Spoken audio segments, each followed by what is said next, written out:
The provided windshield did not come with a black border, so that had to be painted on. After that was dry, weather stripping was applied.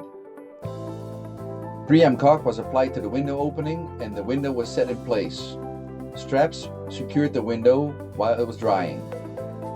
That looks factory fresh. Front hinge covers for the doors were built and installed, after which the doors went on the car. Door limiting straps were installed, and then door cards were made.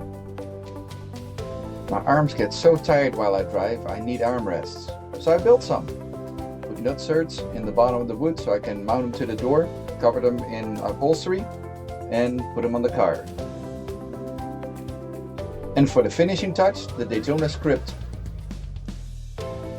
Back to my OnlyFans page.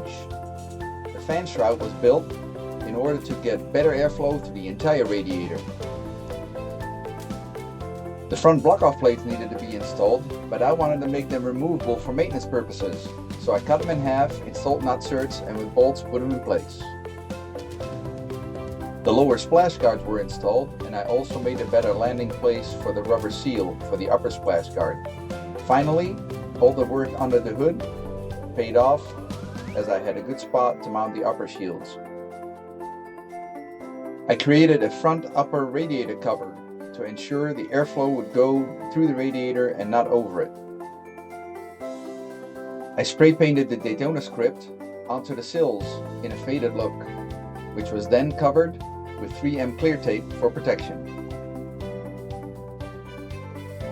I built the plexiglass cover to block off the air scoop to maintain a better climate in the car.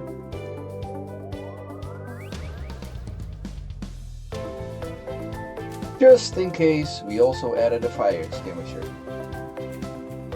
Some of you may have noticed this in the intro of part 1 and wondered what happened. Well, this was the original paint scheme for the car, but when the Audi R8 came along that my son showed me, that went out the door. I also wanted a spot for my sunglasses and a garage door opener, so I created an upper console. Came out pretty nice.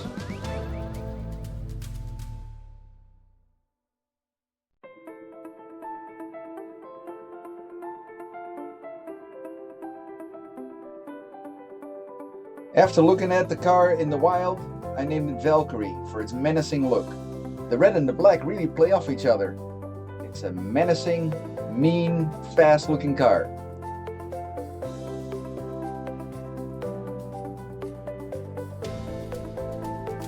Then it was time to apply the sponsor decals. I had them especially made for my color scheme, and they look super stealth.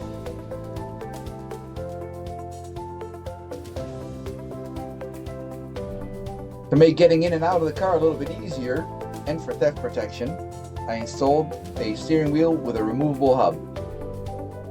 Sometimes it just gets a little dusty in the garage. Details matter, so I got the Cobra center cap for the steering wheel. Remember that special plaque? Well, there it is. After initially covering the sides and the rear panel in the trunk with vinyl, I decided that ABS would be a better option. Registration was a snap, and after getting my personalized plate, it was time to get an alignment done.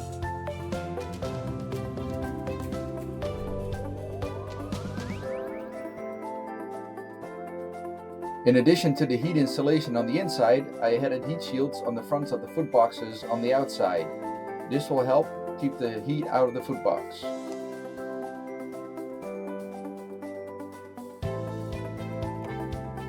And there she sits all finished. 11 years of work, and 11 years of pride. I borrowed it off a buddy of mine. He took my house. I took the Daytona Coupe. It's a good-looking vehicle, ain't it? Yeah, it's so nice parked in the driveway. Yeah, it sure does. But don't you go falling in love with it now, because we're taking it with us when we leave here next month.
Although this started out as a donor build, due to the time frame it took me to build it, there were many upgrades along the way.